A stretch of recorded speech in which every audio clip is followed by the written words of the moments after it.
Hello, hey Adam, and welcome to the Untitled Anarchist Seagull channel's Saturday night chill stream. We're gonna play some Geoguessr.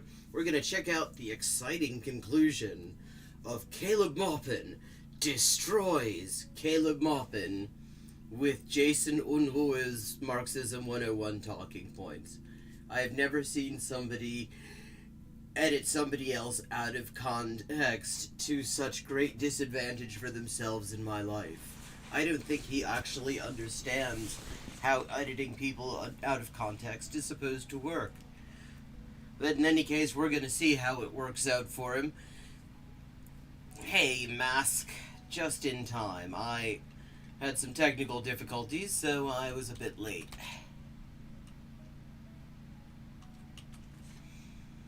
But here we go with some Geoguessr. Okay, I'm going to immediately call this as probably being North America. Just from the street markings, the snow. Yeah, it's not just that he took it out of context. I mean, I was expecting a dishonest takedown video, but he took it out of context in ways that did not help him. He took it out of context in ways that actually had Jason Unruhe completely debunking his own nonsensical talking points. Yeah, I didn't know about Canada or Alaska. Okay, definitely North America. We got the mailboxes. Positive mailbox sign. Definitely Canada or the US, though.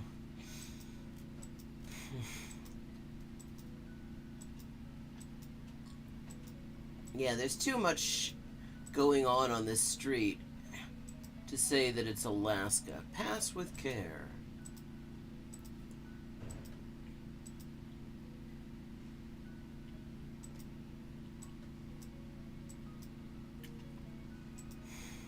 Yeah. Yeah, I mean it could be upstate New York in the winter, it could just be like Manitoba. M42. Okay, does anyone recognize this state route symbol? I've never seen. That's Michigan? Michigan West 42. Okay, a first clue.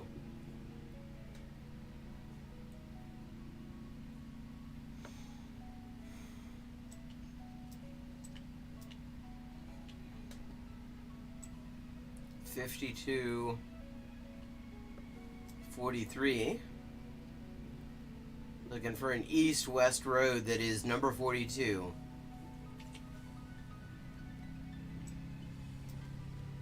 And I feel like that is on this half of the state. 46, 44, 66.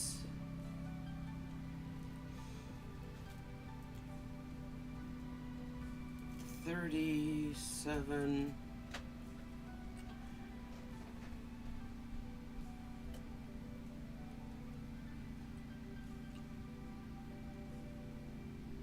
Uh, 33. Oh, come on. I feel like it was actually towards the south, though. Because I feel like we had a similar state route search in Michigan quite recently.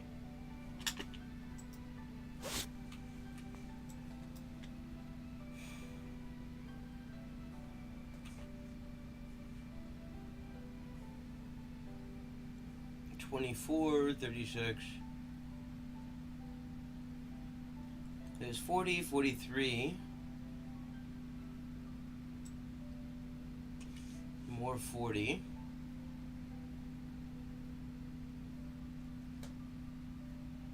44 again. 45.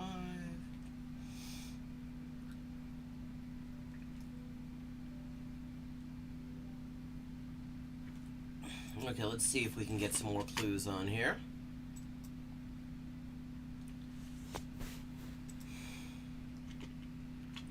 You're sure that sign is Michigan, Mask? I've never seen that before. Hold on, was that a sign we just passed? Brown Road. That was not very informative. You need better signs, Route 42.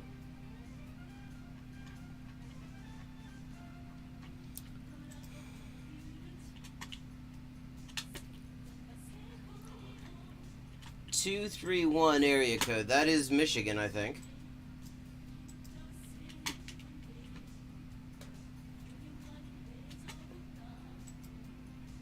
You know, the last time I was in Michigan, mostly, the only thing I really paid any attention to was the scorch marks on all the buildings. And this is going back to, what, 96, I think? I haven't been in Michigan in a bit. I think, except I changed planes in Detroit once, but other than that...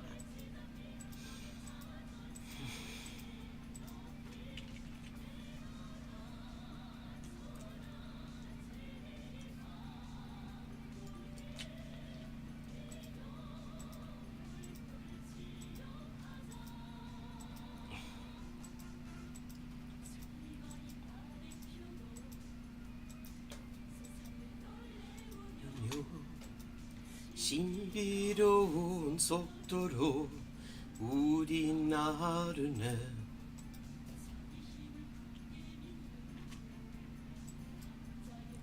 Northwestern Lower Peninsula.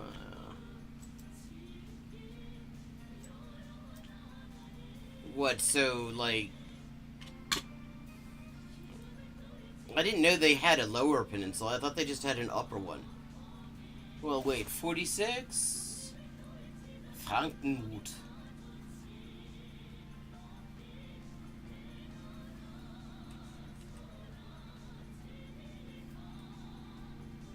$142. That doesn't help me any.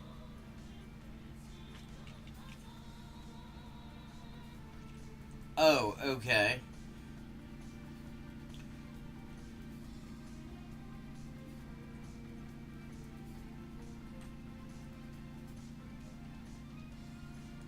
$72, $22,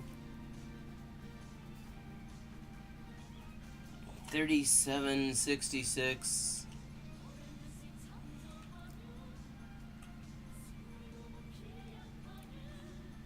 Come on. Charlevoix. I shudder to think how they pronounce that in Michigan. I somehow do not think that it is Charlevoix.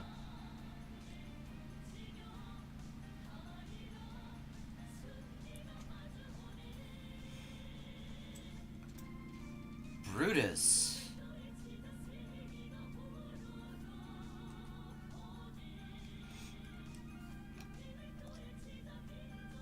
$32, $66, $88. I'm not seeing any 40s at all at this point. But it's definitely a state route, and all the other state routes are showing up. I mean, all those round ones there are state routes.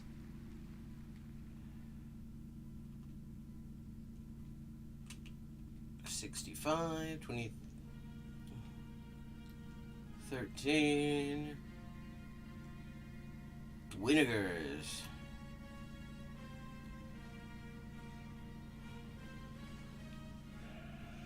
Okay, there's 47.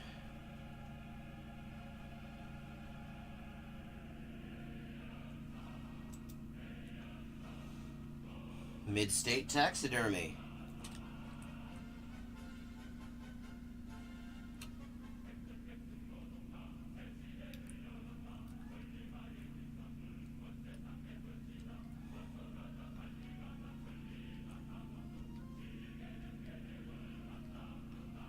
$24. Affordable upland pheasant hunting. You know, I've always wanted to hunt upland pheasants, but it's just so unaffordable. I'm glad that there's somebody there who's considering my plight.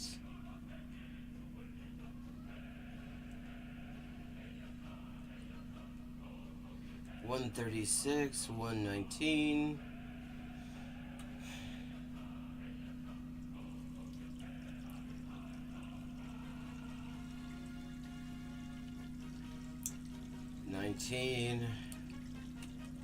Oh, that's Canada already. Look, they got a town in Michigan called East China. Not exactly sure how that works geographically.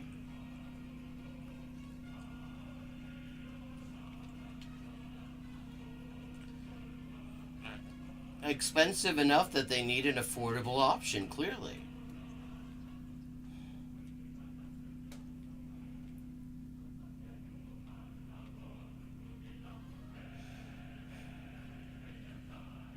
Blue Horizon Aussies. If you ever wanted to buy Australians, they've got them in Michigan for some reason.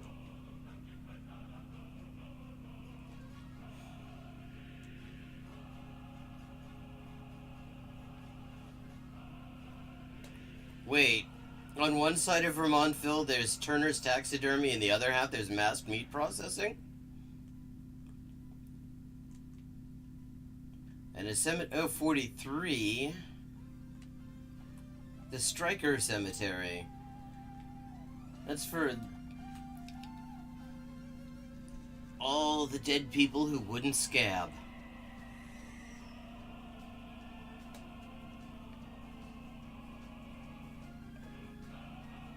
It's an east-west road, we know that, because this is west on 42 that we're looking at. 40.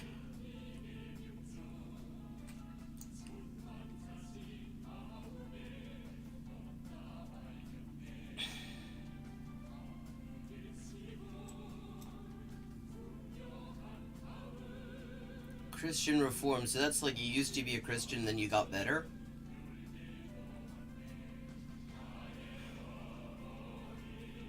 Kick the Jesus habit.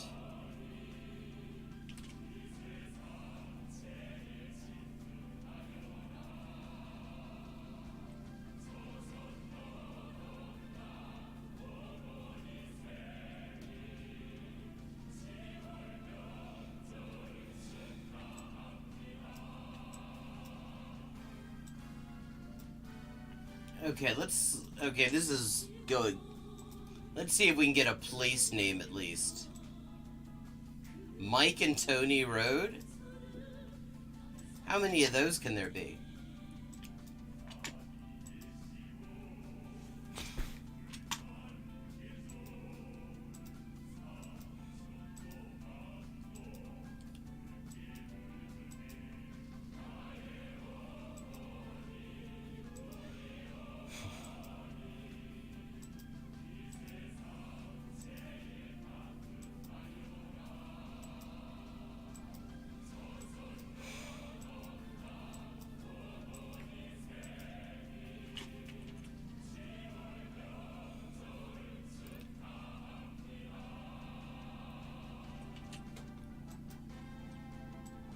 Come on, there's gotta be a place name around here someplace. Yeah, here we go. What? Oh, here we go. We got a place name coming up. That looks like an entering sign. Wexford County, home of Baker College of Cadillac? Yes, it is. Okay, we can work with this. There's Cadillac.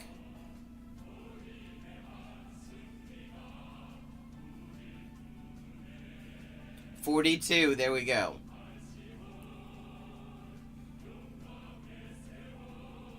Is that the entirety of 42? No, that's East Michigan 42. Well, now it's West 16.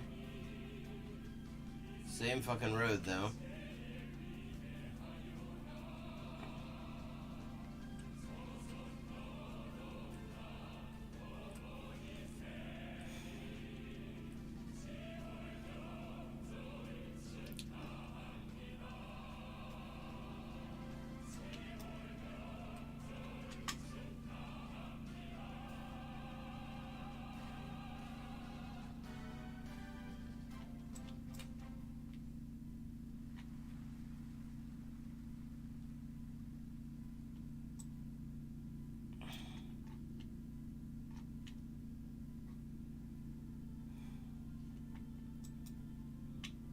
Okay.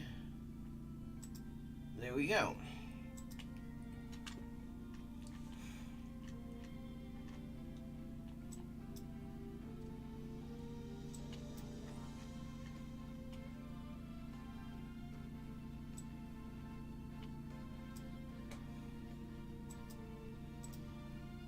$388, $49.99. Okay. I'm thinking this is probably also North America. But we'll know very soon. I see a sign. Bahía Blanca, Pedro Luro, Medano. No, I think we're in Argentina, actually. Bahía Blanca. A ver.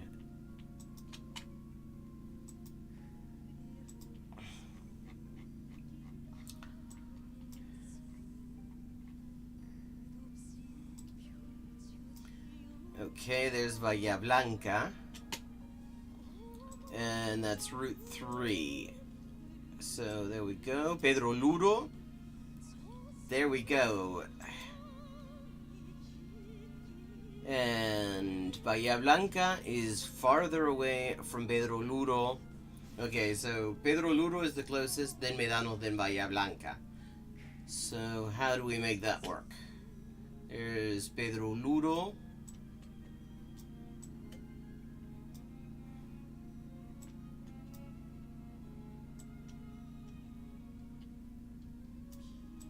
Mayor Buratovich, Umbukta, Argerich. Ah, there's Medano. Okay, so we're around here someplace. Just south of there.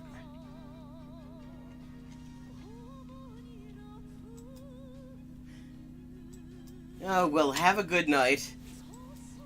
Get some good rest.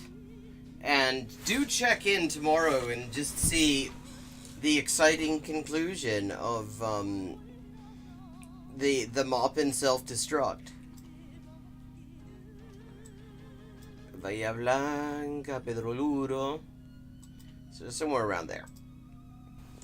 13 kilometers off, 49.56.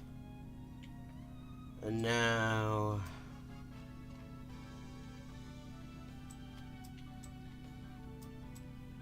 this feels like South America.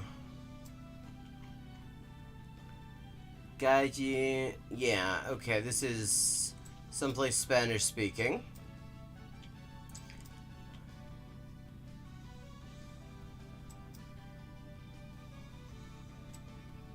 Servicio especializado for Renos. Ruta 94.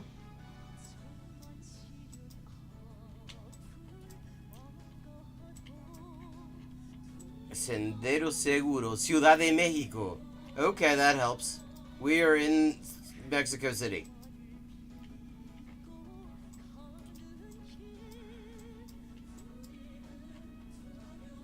Canal Nacional en obra.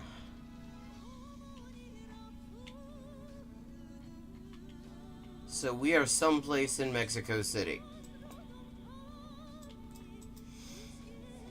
Don't know. Sendero Seguro sounds like some nightmarish thing with lots of fucking cops. I found every time you see the word seguro as part of some, like, Centro Gallego de Mexico. When you see seguro added to something like Estadio Seguro, alguna wea así, it always means there's lots of cops, there's lots of surveillance, and it's gonna suck. So, the Galician Club of Mexico City.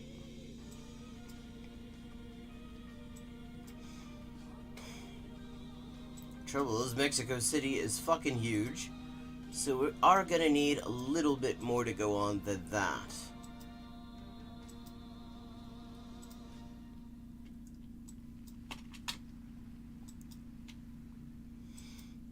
$99.55. I am just short of a perfect game once again. Sendero Seguro, Canal de Chalco. Innovative city and of rights. Canal de Chalco. Is Chalco a neighborhood, a district, something like that?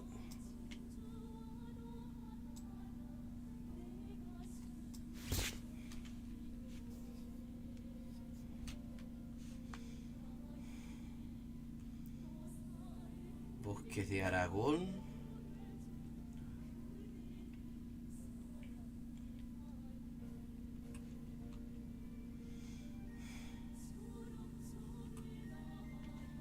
La Condesa.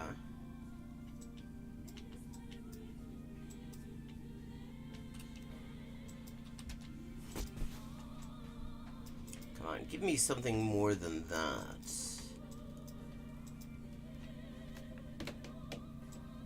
Neat murals, though. These are nice.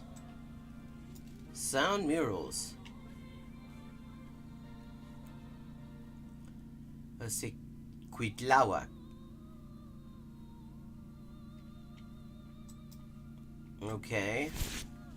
Cuitláhuac. Cuitláhuac. Here we go. Cuitláhuac.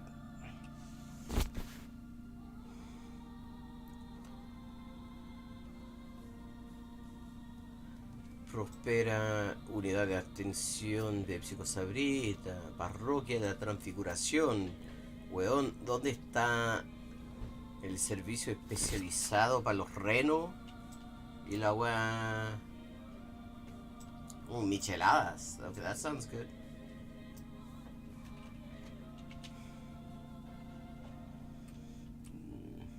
And the Club Gallego.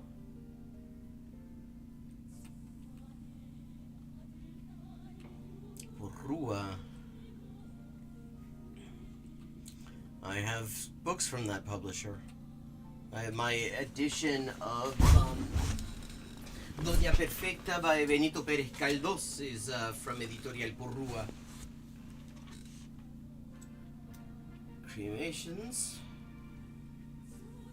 More micheladas. Yum. I haven't had michelada in ages.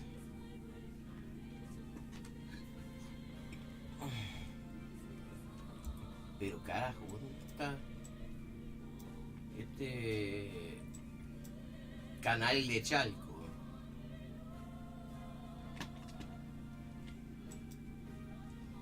Hello, I am not this person. Welcome back.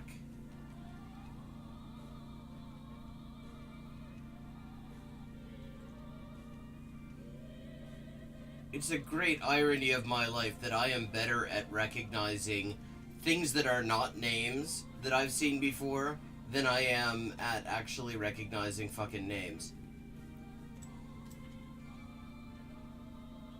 I am terrible with names. Oh, wait a second. Is there another Cuitláhuac? Or is that the entire Cuitláhuac cinematic universe?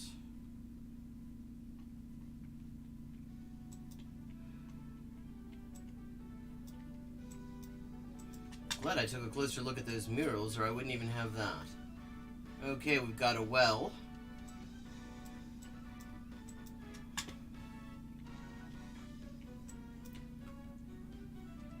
If you like this artist, here's where you can follow him on Insta.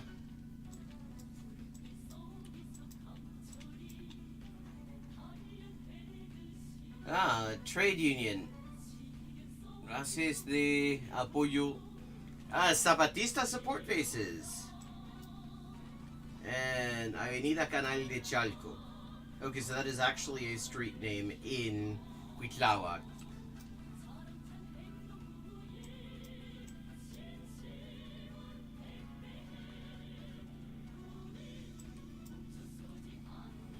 Canal de Chalco.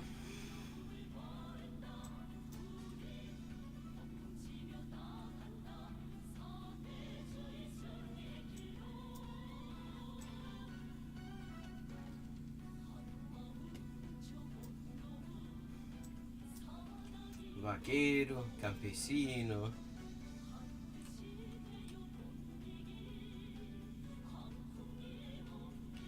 I don't think any place in Latin America has more indigenous street names than Mexico.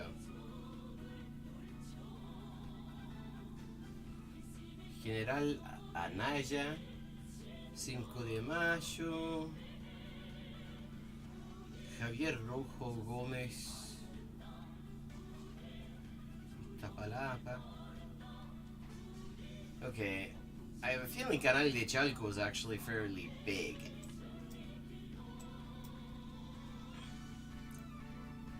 At least I'm hoping so, because I'm having trouble getting any other particularly useful information out of these images. Ganaderos, stockmen.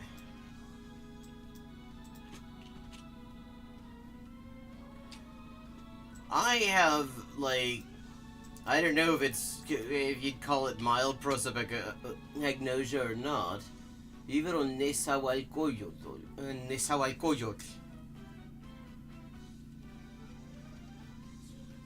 But I have to see somebody,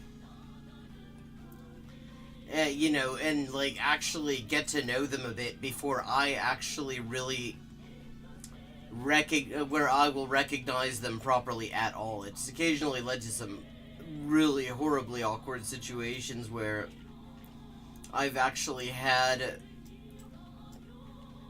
long conversations with somebody at a party or something like that, and a few days later they see me on the street and I do not recognize them, and I end up feeling absolutely horrible about it. There's not a whole lot I can do. It's just how it's a thing my brain sucks at. Okay. Canal de Chalco. Ah, saw it. We're just going to say someplace in Cuitláhuac.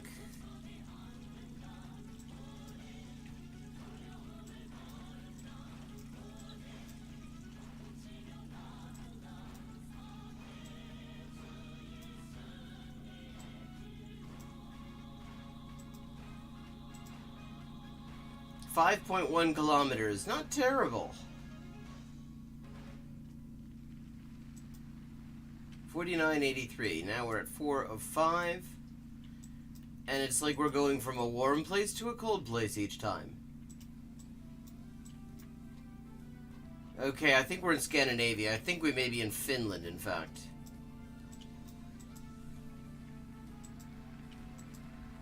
Could be Russia, though.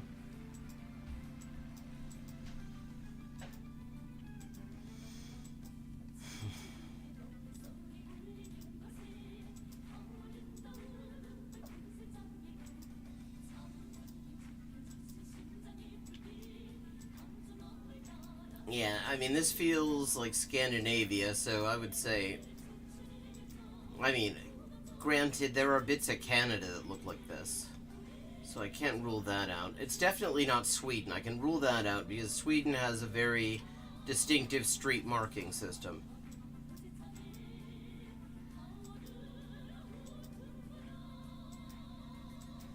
So wherever this isn't Sweden. Actually, this could be North America. No, it definitely isn't North America because of that bus symbol. That is not a North American thing.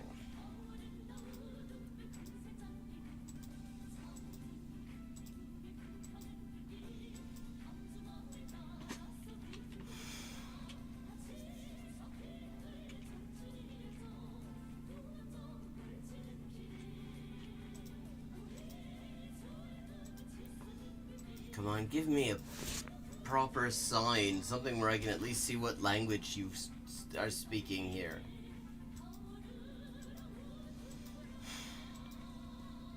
Oh, hold on, did I just skip one?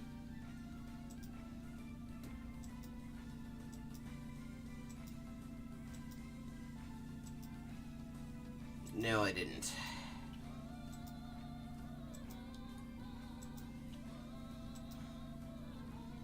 Pocio. That sounds Finnish.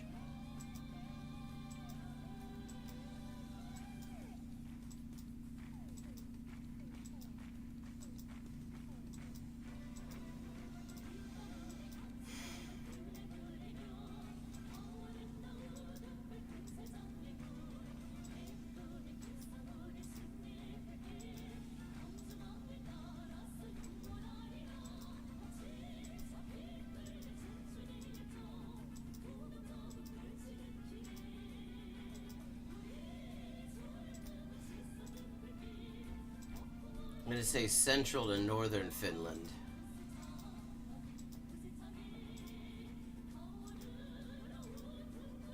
Just because of these trees.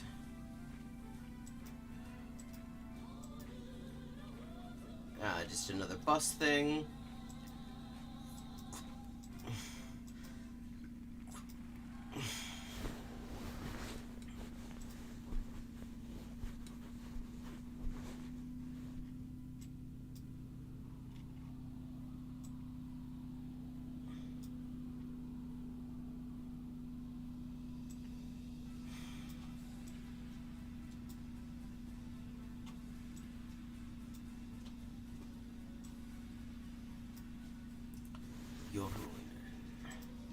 Finnish is fun to pronounce.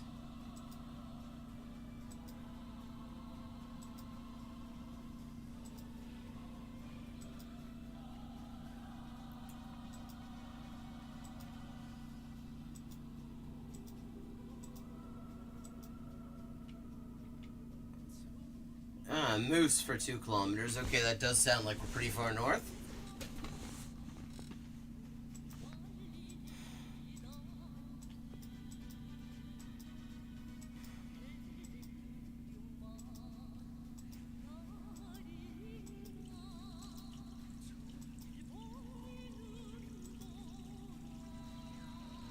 Yes, it is.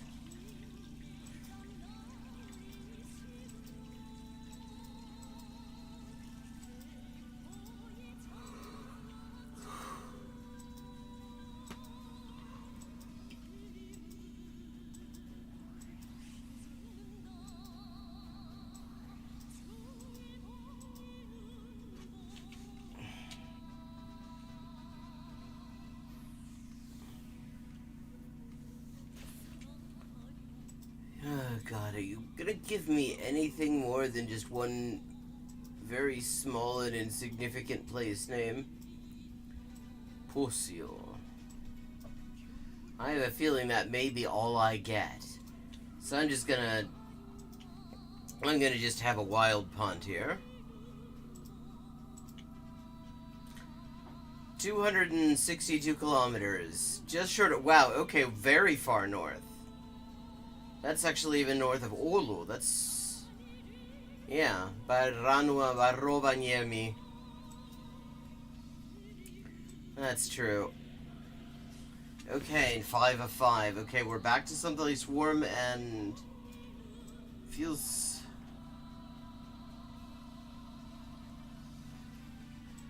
can't quite make out that sign.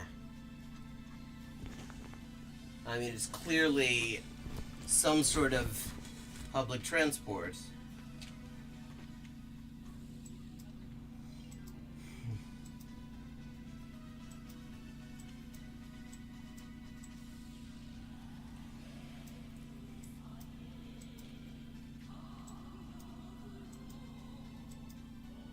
Oh, hold on, what was that?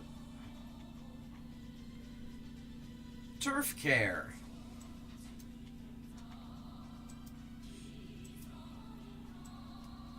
Okay, we are definitely in North America. Oh, we are in Acadia. We are in New Brunswick. Conseil scolaire acadien provincial. Where they speak the French the way they speak French in Acadia actually sounds like they have an Italian accent because they roll their R's up front. Ok, on est dans l'Acadie.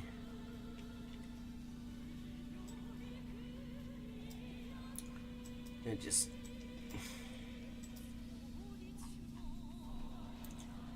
Clearwater Drive, but not an exclusively Anglo place, clearly. Timberley Village. Is that an actual village, or is that just a housing estate? Wait, Halifax. That's what that says. Are we all the way over in Nova Scotia?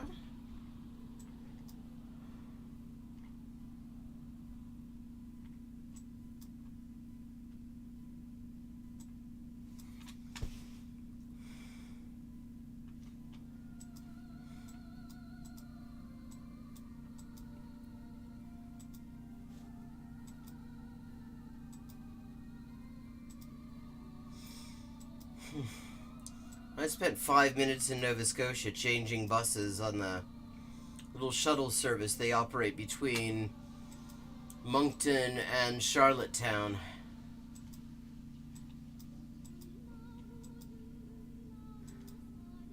That is part of my tenuous claim to have been to all of the provinces, but none of the territories.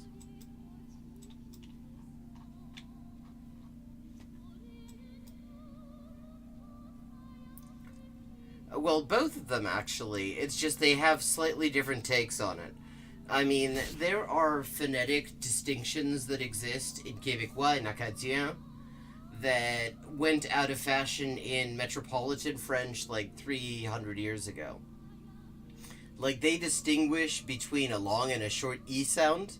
Like, in French, you see an I, it's always going to be E. I mean, in France, it's going to be E. But in Québécois and in Acadien, it can be, if it's a short E, it becomes E. Like the word I'm going to type it in chat. It is a swear word and also a thing you find in a Catholic church. Because that is one of the cool things about the way that swearing in Québécois works. See, the way you pronounce that I there, like in France they say calice. In Quebec, they say calice. Like, they have all these vowel distinctions that they know do not exist anymore. And yeah, I get around a bit. I haven't, like, my claim to have seen all the provinces also rests on a refueling stop in St. John's on the way to Dublin, where we had to get off the plane so they could refuel, and I like smoked a couple of cigarettes in front of the airport in this little shelter thing. Brentwood Avenue. This still doesn't really help me. Oh, but this does. We've got politicians' names. Greenwood Heights. The election's already over. Just that's how short the elections are there. So that's Newfoundland and Labrador. And then the rest I actually, like, spend some fairly extensive period of time in, although sometimes without actually getting out of a vehicle. Oh no, I had rest stops at all the others. Hold on, what was that? On the train from Toronto to, Fitzgerald's right stop, to Vancouver. They have some nice long rest stops in various places, some of which are totally in the middle of nowhere.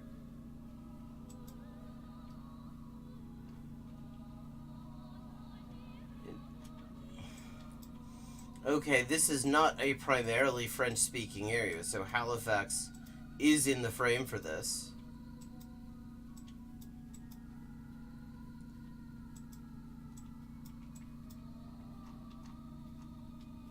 Timberley via Bears Lake.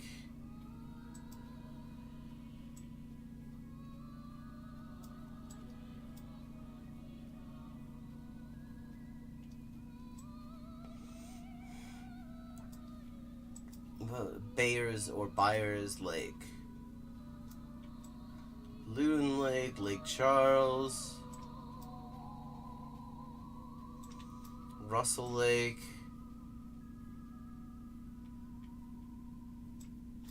Morris Lake. many fucking lakes have they got?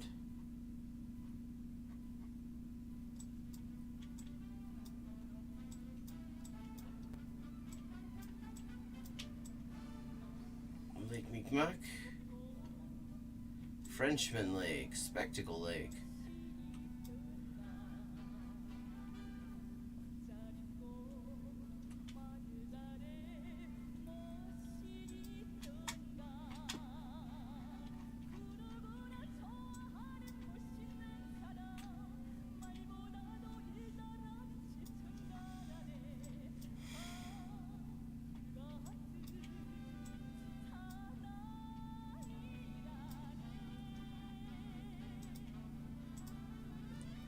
.6 kilometers.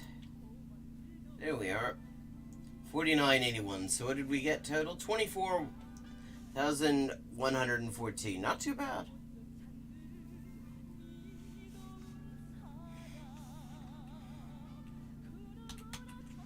Okay. Now we're going to finish up the delightful auto-dunking of Caleb Muppet. And I imagine we might have time to do something else after that. But first I need to adjust the audio level so that you can actually hear what's going on here.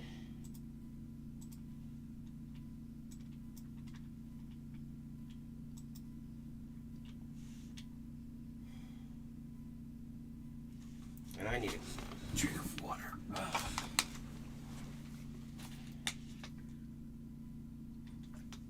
Now, when last we met, Caleb Muppet was explaining he does not actually know what growth and degrowth are. And he also does not understand how, like, the global agricultural system even works. He somehow thinks that people in Africa are depending on produce from the Netherlands to eat. It was a hot mess. This is starting to get to the point. Gonna back it up just a little bit so remind us all where we started. The Malthusian. Yes, actually. They are trying to impose policies on the Dutch farmers that will reduce their crop output. And they will have less. They will produce less food. That is degrowth, Jason. That is degrowth. Again, this isn't. None of these things are that.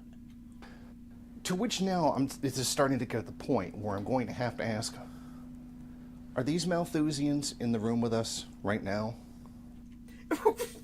Okay, I can't help it. Are these degrowth people in the room with us right now? That's such a poor delivery of that joke. Caleb, I've seen your delivery of jokes. You do not get to critique other people's delivery. That was actually not terrible. Like, you don't even know how to structure a fucking joke. You put the punchline first, and then, like, 5 minutes later, you tell people, actually, you're telling them a fucking joke. It's really a poor delivery of that joke, right? But that's all he's got. That's impressive to me, because see, if he was actually serious about, like, saying that this is degrowth and explaining what that is, he could, like, provide some kind of argumentation. And, if he wants to be serious and say this is definitely Malthusianism or whatever, then he could provide some argumentation on that. Instead, he's just critiquing his delivery of the joke, which, while quite flat, is still considerably better than Caleb Muppet's efforts. I mean, he's only ever unintentionally funny. But continue. Because this whole degrowth thing seems to be something wholly manufactured by you. I'm sure you have found tweets from a couple nut jobs and a very few small, nearly insignificant sources, and you think it's this global, worldwide conspiracy by the... Yeah. See, and again, this is not how you edit people out of context. That's not how that works. Because he's actually made an entire, once again, a very valid point that Muppet is not going to have any answer to, because he is literally saying exactly A what he few does. nut jobs. Didn't Richard Wolff just make a video promoting degrowth? That's the fact that there are like leftists promoting degrowth does not mean that this thing that we're talking about right now is that thing. Like, there are leftists promoting communism. You know, that doesn't mean that the thing we're talking about here is communism. These are two very different things. Like, I mean, if I go on Twitter, I can find people who are advertising pizza. That doesn't mean we're looking at pizza right now, Caleb. That's not how that works. I think he did. Let's pull up some interesting things. Just a few isolated nut jobs, right? No one's talking about degrowth, right? That's not what he said either. He didn't say nobody's talking about degrowth. He said that in this context, nobody's calling this degrowth. Nobody's saying that this is degrowth, because it actually isn't that thing. And in terms of degrowth being some sort of actual policy, no, that's not happening. And this isn't an example of it. You'd have to find another example, because what this is you've got a change in the fertilizer being used because it's better for the climate, supposedly. I mean, I can't evaluate. Yeah, I mean, that's the thing. And the other thing that he, of course, never acknowledges is that there's the degrowth that, like, eco-socialists and leftists of various stripes have been talking about. And then there's the liberal version, because every time liberals get their hands on something that people that people outside of liberalism have spent time developing as an idea, they fuck it up. They completely and utterly fuck it up. And that's happened to degrowth. You got to the extent that a lot of the leftists who were major degrowth advocates are kind of saying, yeah, we don't want that term anymore. You ruined it. It smells like you now. Right? It's all just what is this book that is widely available? This is one of the main socialist books you can find at American bookstores. What is this book? What is it called here? We got. Okay. Not actually familiar with these authors, but okay. And I don't know. It's been a long time since I've been in a bookstore. I haven't actually been really in a shop for more than like 30 seconds since like February 2020, because of this fucking pandemic. So, and I don't feel like I've seen books about degrowth, leftist books about degrowth. I have not seen this one. But again, the fact that there is a book that exists and is being sold in bookshops, which is kind of a normal place where people sell books, that does not mean that what we're talking about is the thing in that book. The Future is Degrowth, a guide to a world beyond capitalism. That is one of the main socialist books being sold right now. A neat font, by the way. That's kind of a cool font. I'd like to know what that is. Equating critique of capitalism with degrowth. Oh, but what else? What else, right? What else? Well, no, it wasn't equating. It's saying that their proposal for an end to capitalism, for a replacement to capitalism, involves degrowth. They're not saying that that is inherently what a critique of capitalism is. These, like, come up with better material. What else we got here? What else? What other popular leftist titles might be promoting this? What else do we like? Any of you in chat? I mean, we've got some people. I think some fairly well-read people. Any of you familiar with that book? Got there? Oh, we've got. What else we got? Oh God. Well, yeah. See, again, what I was saying about liberalism coming in and fucking these things up, forward by the Rupert Reed of Extinction Rebellion, who have repeatedly veered into eco-fascism on multiple occasions, apart from having this completely unrequited love affair with cops. So, the thing is, don't say that, because he would just publish books every week. And all it would be like it would be just posts. Like his Bread 2 serves imperialism. It's like just a fucking Reddit thread practically. except Reddit's generally better written. He'll just like copy paste shit into his desktop publishing program and put it on Amazon, and then when somebody notices something anti-Semitic in it, he'll jack up the price so nobody can see it. Less is more. How to say. Okay, Jason Hickel is speaking of my difficulties with names. This is a name that confuses the shit out of me, because there a guy in Muppets Orbit called Jackson Hinkle? Yeah, I mean, Extinction Rebellion had some, like, they had some good ideas, but the trouble is, for one thing, they were telling people that cops were their friends. They had this whole idea that, you know, getting arrested is no big deal, it's a great idea, and, you know, you really succeeded in your protest when you get arrested, and that sort of thing. And then they would, like, talk about, you know, so-called overpopulation, and all sorts of, I mean, they got into some pretty racist stuff. Yeah, you know, you say that, but Caleb Muppet has actually shown up in chat here. Like, last year sometime, out of nowhere, he shows up in chat demanding that I debate him. And then then I blocked him because, no, fuck that. And he goes off on one in Twitter about how cowardly I am, how terrified I supposedly was. He takes a screenshot that he thinks is of me reading his chat, but actually at the time I was playing chess and I just blundered a rook. I didn't see him until like a minute or two later. But he was like, that I'm afraid of debating him, and it's like, yeah, no, fuck off, man. Say How Degrowth Will Save the World by Jason Hickel. And it's endorsed by what group there? Extinction Rebellion. Wow, yeah, and if Extinction Rebellion makes government policy, obviously. That's why they're getting arrested, because that's what happens when you make government policy. You get arrested. I mean, the other thing about Extinction Rebellion in Britain, they basically crashed the activist legal defense infrastructure. Like, they essentially refused to coordinate on, like, legal advice, on legal assistance and anything, or planning with groups like, I think, Green and Black Cross and things like that.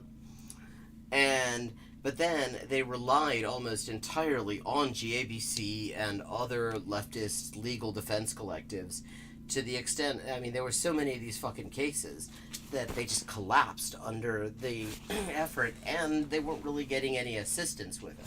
Even though Extinction Rebellion was just bathing in donations at the time, and nobody was kicking anything over to them for the costs. I mean, honestly, the idea of, like, mass civil disobedience, mass direct action to force action on the climate isn't a bad one, but Extinction Rebellion kind of, I have to say that my experience with them, what I saw with them in Britain in particular, just kind of sucks.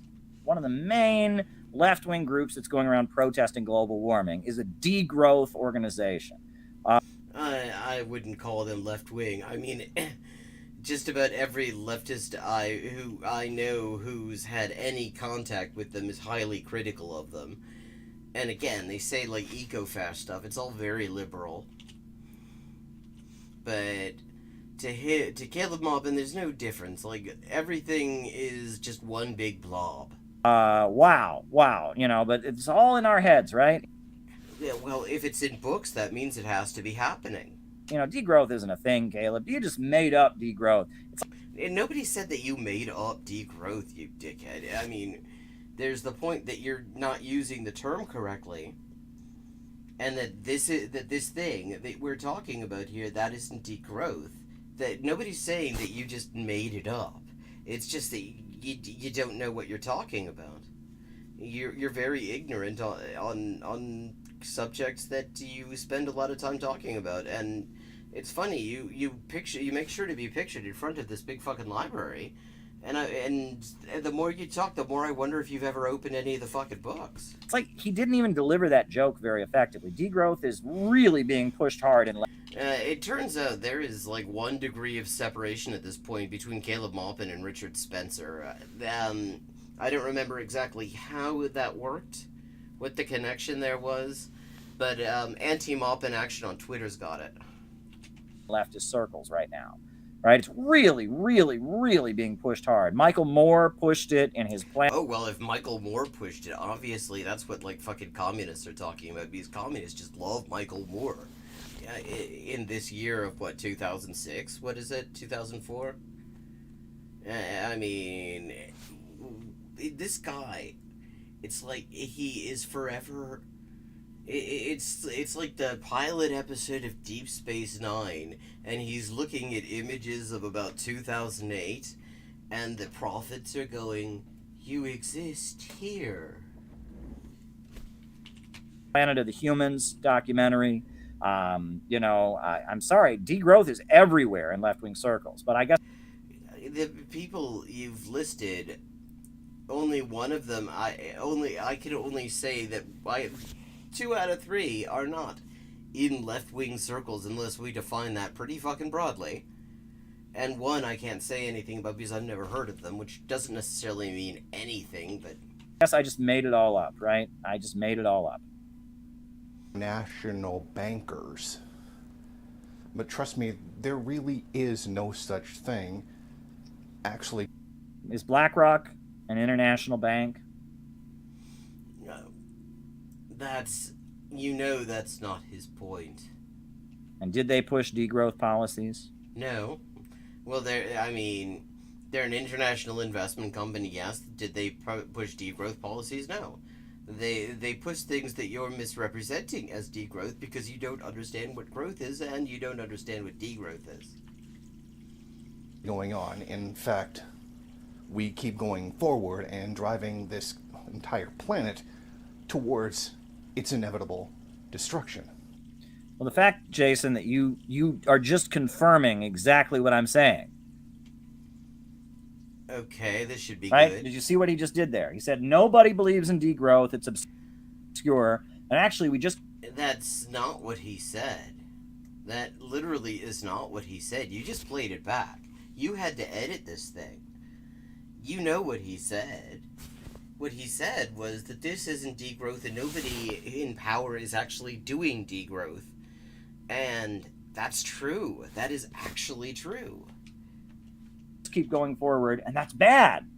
Well, if you think growth is bad, Jason, you're promoting degrowth. Well, nobody has said they think growth just is bad. I've not heard anyone say that just growth in general as a broad abstract concept is bad.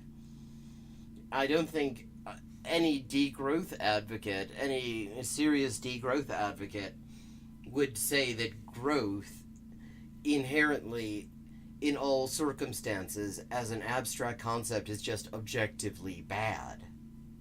The question is what the growth is, because the problem with capitalist metrics like growth is they mostly tell us what's good for capital, what's good for capitalists.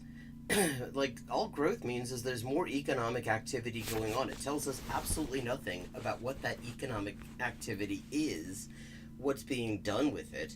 Like, I mean, this pandemic is probably a huge driver of growth to some extent, although, I mean, simply because there's all sorts of economic activity that is caused by the fact that huge numbers of people are getting sick and dying.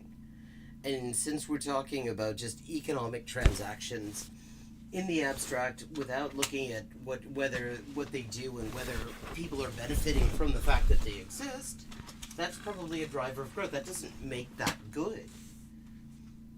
I mean, this is like such basic stuff. One of the first things that I learned when I started to get into fucking like communism and anarchism and stuff was to look critically at economic indicators like growth, to understand that just because that these indicators present a narrative that is based on the interests of capitalists and does not actually reflect all of our interests. He seems to have missed that fucking lesson. And I would like to think that maybe at some point in the fucking WWP or something, somebody would have taken him aside and said, just because the Wall Street Journal relies on an economic indicator doesn't mean line goes up is good. The idea that growth is bad, that somehow human beings should have less. That's okay. Those two things don't follow from each other. That's called degrowth, Jason. No, that is God. This is like there's so many things wrong with that. First of all, okay, the idea that growth is bad. Again, degrowth advocates aren't just talking about growth in the abstract. There is quite a bit more detail to go into there. He doesn't know what growth means. We saw that yet last night. I mean, he seems to think that growth just means like crops being grown. Like literally, he had some point that he said that that's what it was. And reducing the number of economic transactions going on does not mean people have less, because there's huge numbers of these transactions every day that benefit nobody. I mean, apart from capitalists. Capitalists get rich off of them, but none of us see any improvement in our living standard from them, and if they went away, we would not see any decrease in our living standard, because it's nothing to do with us. It's just money changing hands. Money that isn't inherently a good thing. That's what you're promoting. But continue. Sorry. So the protests have certainly started to get out of hand. A teenager was shot after he was driving a tractor towards the police. Now, of course, Oh, well, okay. We're talking about tractors now. Caleb, watch Caleb's hands, because he's got a thing about tractors. CAB, but if you drive a tractor at the police, you know what's going to happen. I mean, also, like, fuck that. First of all, a tractor? That's pretty slow. They had time to get out of the way. I mean, yeah, that's the sort of thing that is likely to result in cops doing some violence on you, but I don't know that I would be so blasé about it, even though I don't actually support these protesters and shit. Fuck the police. And if you're willing to make that sacrifice, then that's totally up to you. But No comment. That just doesn't deserve a comment. I mean, Mr. Leather Jacket there with his Antifa flag. That part, it just no comment, Jason. No comment. Yeah, okay, so he's got nothing. actions create very obvious consequences. Oh, they do, Jason. Especially They when do. you're doing it in favor of Oh, they do, Mr. Anderson. the rich. And so You know, against another faction of the rich that's way more powerful, that wants to drive down the world food supply and make. No. And first of all, like, again, he acknowledges at the very start, actually, practically at the start, that what we're talking about isn't, the working class struggle. It's a conflict amongst rich people, and he has decided that and his whole thing, and he explains this in his books, he's explained it elsewhere, is he thinks that the far-right reactionary sectors of the ruling class are somehow the underdog, and that therefore it is appropriate for communists to support the most reactionary anti-communist right-wing elements of the ruling class because they're the underdog in capitalism, which isn't even strictly true. There's a lot of money behind them, but also, if you're looking to get rid of capitalism, you're looking to get rid of the capitalist class, then you kind of support none of them. make everyone a lot poorer because they think growth is bad, because they want to stay at the top of the planet, and there's already a food crisis going on, and millions of people in the third world are going to die. Yeah, because that's right. Fucking Africa is totally dependent on the food production in the Netherlands.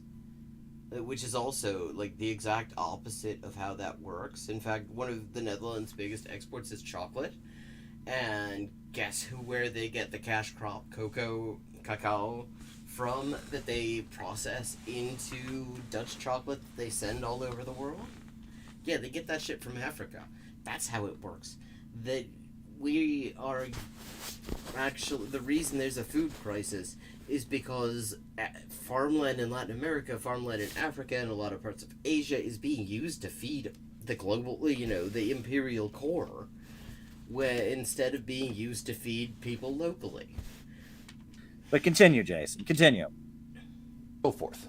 Now, if this really was about degrowth and all that, why are these pantsocks not up in arms now about China?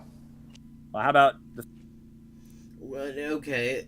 See, now he's done pretty well here because I actually kind of wanted to hear what he was about to say there, because I think that this was probably going to be a point that he would have trouble answering. Let me see if he allows him to actually finish fact that it. China has a war on deserts and they're creating more farmland than ever? How about the fact that China has lifted millions and millions of people out of poverty? China is doing the opposite of degrowth. They've eradicated extreme poverty. You see, and the thing is, that's the difference there. This is what we're talking about. There are different kinds of growth. There's a difference between growth that allows people access to, the economic system who were previously completely marginalized from it. That's growth. But when you make money just kind of shifting housing from one vulture fund to another, shit like that, that also accounts for growth. It is a totally bullshit metric. It does not tell you anything about whether anything good is going on. They're waging war on deserts and creating farmland. They're advancing fusion energy, which could get us out of the nightmare of fossil fuels, which all these people that claim they're so worried about global warming and carbon emissions, I never see them supporting fusion energy. Well, what the hell are we supposed to do, actually? First of all, fusion energy is not currently an option. I mean, it might actually be an option down the road. It has to actually get to the point where it can be used at a commercial scale. And I have a feeling, since he loves to go on about fusion energy, I mean, it's not that he knows anything about it, but he seems to be quite big on it. I have a feeling that if it was anywhere near being able to be commercially exploitable on the regional or local level at all, he would have just said that. But the fact is, it's a technology that does not exist yet. And we don't know how long it's going to be before that technology exists, if indeed it ever does. So we have to, the IPCC meanwhile says, if we don't get to net zero carbon emissions by 2030, that is like our last chance, viewed optimistically, to avoid the absolute worst of climate change. And so we can't reckon with something that doesn't exist. Obviously, if it works, then that would be a really good thing, potentially. I don't really know the ins and outs of it. There are probably downsides that I don't know anything about because I don't really know a lot about fusion, but that would probably help. But on the other hand, we can't, when we're talking about what to do about something that we have less than a decade to sort out, we can't base that on technologies we don't actually fucking have. Hello, Jane Doe. Yeah, traditional, the nuclear reactors you find anywhere else is fission energy. Yeah, exactly. I mean, fusion, and the reason it's not commercially exploited is it's just not there yet. I mean, the trouble is, the last I read about it, the trouble is that a hell of a lot more energy goes into it than you're able to get out of it. It requires so much energy to do it that you're not able to there's not a whole lot left over in order to actually power anything other than the reactor itself. And welcome to the stream, Jane Doe, although you're coming in towards the end, about 11 minutes to go. Just saying, right? It's always, global warming just means everyone has to be poorer. Never see them promoting China's And nobody's saying everyone. Nobody's saying everyone. work around fusion energy. But continue. China has decided to take tons of farmland and return it to nature. Actually, they're doing. Okay. Now, the thing is, okay, they're saying the two opposite things, two directly contradictory claims about something in China that I don't actually know about. So let me see. Is China rewilding farmland?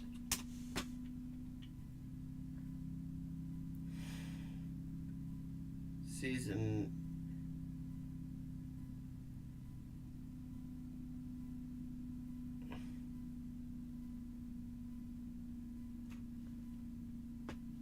Okay, I mean, maybe that's true, maybe it's not. I have no idea. I'm not seeing anything immediately that says one way or another.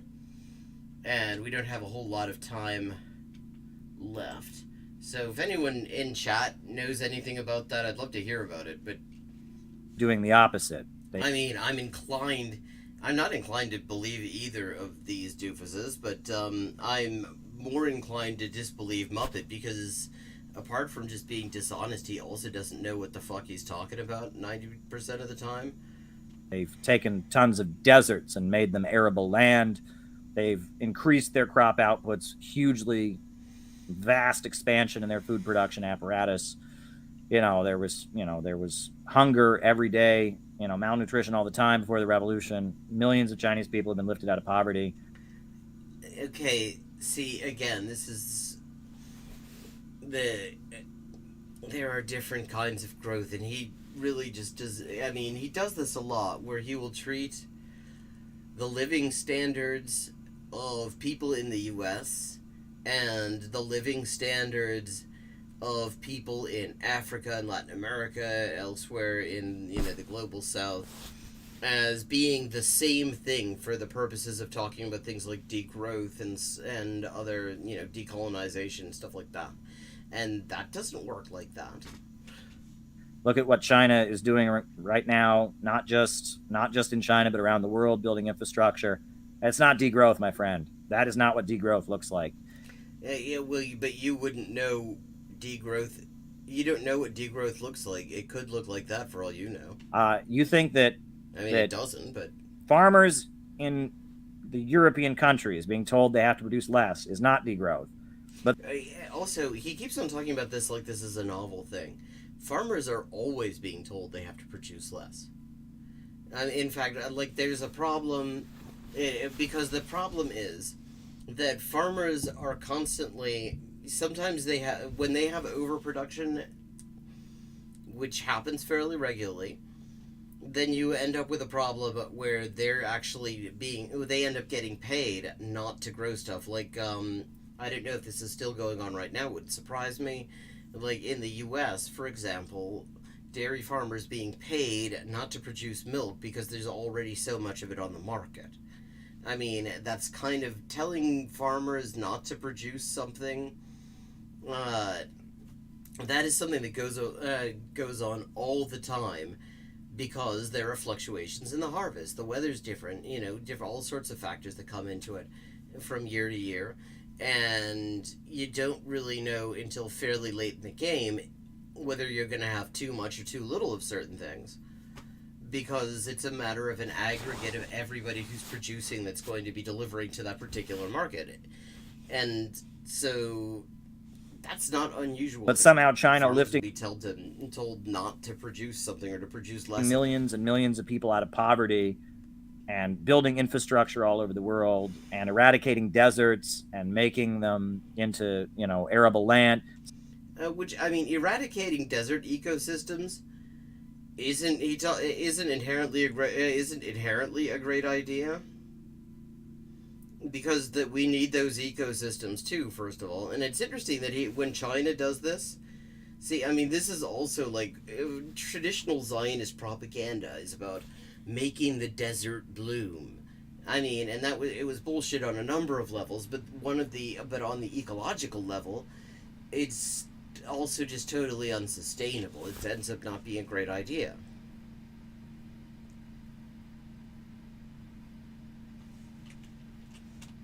somehow that is degrowth. You're just completely losing me now, Jason.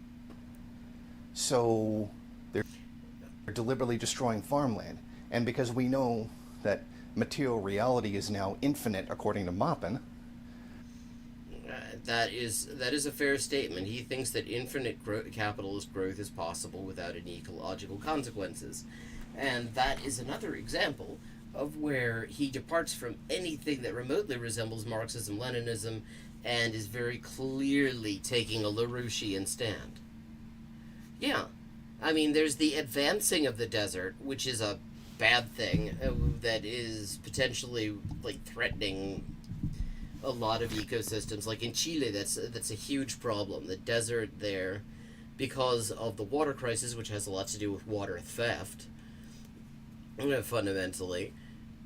The water being monopolized by these large landowners of the sort that fucking Caleb Maupin's here defending. But also because of climate change, you have the Atacama Desert advancing slowly southward, and devouring other ecosystems in its wake. why are they not up in arms about the Chinese degrowth policy that's now being put through, that they are so adamantly? Okay, well, let me just see. China degrowth policy.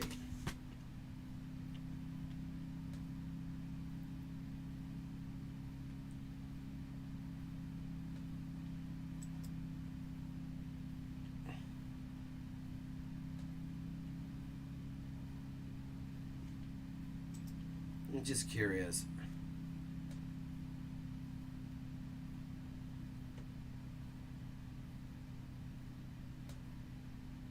A Chinese degrowth style movement called the New Rural Reconstruction Movement. Okay, so there's something to what Unhu is saying here, apparently. I hadn't heard of it, but... Against. Because it's not degrowth, because they're raising people up out of poverty, because they're... God, you say these things as if... God, I mean, he just repeats himself over and over again on these things, and he wasn't right the first time, and it doesn't improve through the repetition. You see, doing the opposite of degrowth, building infrastructure, because that's not what China's doing. I'm sorry, it's like, I mean, you look at Dutch farmers being told to put out less food, and that's not degrowth, but somehow China raising millions of people out of poverty and constructing around the world is degrowth. I'm lost, Jay. Yeah, well, I mean, that's the first true thing that he said the whole time. He is lost. He doesn't understand any of these things because he doesn't understand what growth is, and so therefore he doesn't understand what degrowth is. He just thinks growth good, which is like the fucking MSNBC level understanding of economics. I mean, just like a fucking mainstream neoclassical capitalist bullshit economics. Not even any kind of leftist critique of mainstream capitalist economics. He clearly does not have the slightest fucking clue what any of these things are.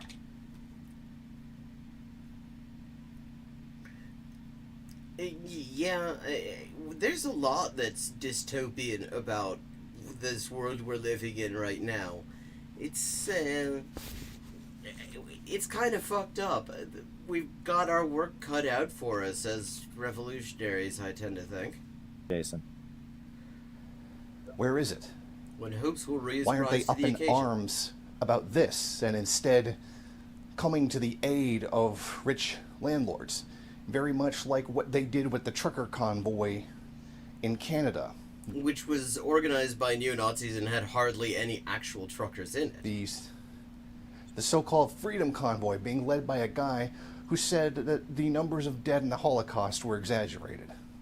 That Caleb didn't know about because he didn't research the guy who was leading the protest.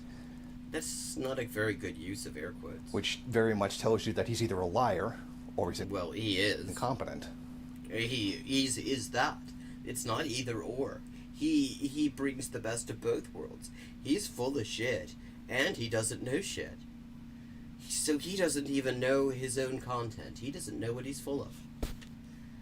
That is a very complicated philosophical problem there, to not know shit and be full of it.